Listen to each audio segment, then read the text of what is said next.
Saat getanyo manusia tak tepu yang kebaikannya geyu istiqamah, geyu tetapkan, geyu pubut habis-habis, walaupun payah bak tak pubut, walaupun hana penilaian ged bak manusia, namun paken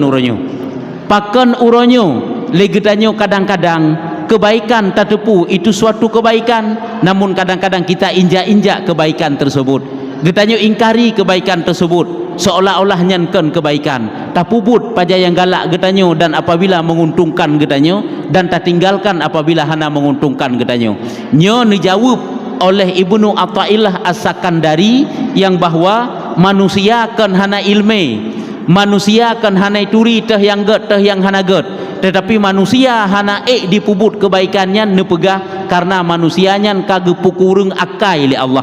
walaupun bakdonya careng jih ngan gop, ba ato donya hayu jih ngan gop, tapi menyo Allah kage pukurung akai jih, maka yang kebaikan handehle itu suatu kebaikan, yang kejahatan handehle itu suatu kejahatan untuk dia hindari.